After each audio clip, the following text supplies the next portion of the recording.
సంక్రాంతికి ప్రయాణికుల నుంచి దోచుకునేందుకు ప్రైవేట్ బస్ నిర్వాహకులు సిద్దమయ్యారు. పండుగకి సమయం దగ్గర పడే కొద్దీ ప్రైవేటు బస్సుల్లో టికెట్ల ధరలు భగ్గుమంటున్నాయి. ఏకంగా ఒక్కో టికెట్టుపై 3 రెట్ల వరకు ఛార్జీలను పెంచి దోపిడీకి పాల్పడుతున్నారు.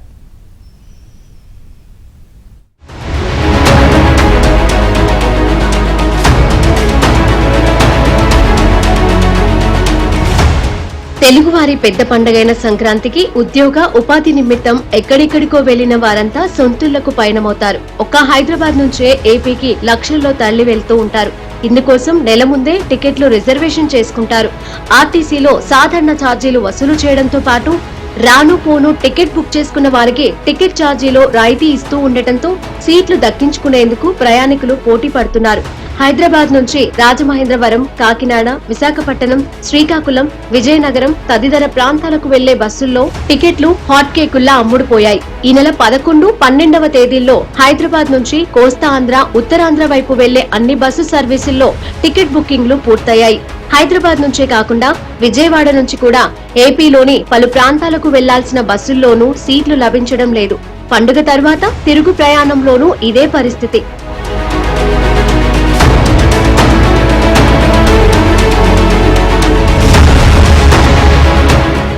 ఇదే అదునుగా సంక్రాంతికి దూర ప్రాంతాల నుంచి సొంతూర్లకు వచ్చే ప్రయాణికులను దోచుకునేందుకు ప్రైవేట్ బస్ ఆపరేటర్లు సిద్ధమవుతున్నారు.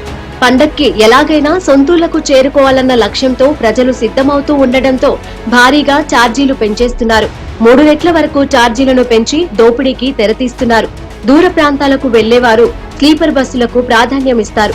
దీంతో లోయర్ బెర్తులకు, కొన్ని బస్సుల్లో ముందు వరుస సీట్లకు అదనంగా వసూలు చేస్తున్నారు.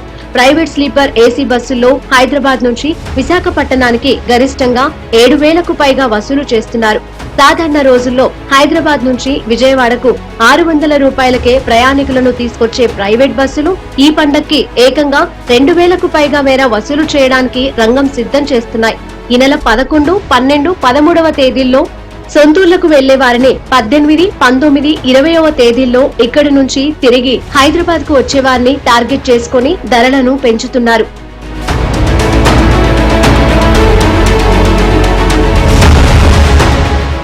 రైళ్లలో ఇప్పటికే రిజర్వేషన్లు అయిపోగా ఆర్టీసీ బస్సుల్లోనూ దాదాపు టికెట్లు దొరకని పరిస్థితి ఉంది.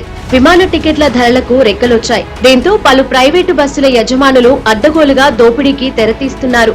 ఆన్లైన్ ఆపరేటర్స్ తో పాటు లోకల్ ఆపరేటర్లు కూడా 2,500 మేర అదనంగా వసూలు చేస్తున్నారు. కొందరైతే టికెట్ ఛార్జీలపై జీఎస్టీ కూడా వసూలు చేస్తూ జేబులు నింపుకుంటున్నారు.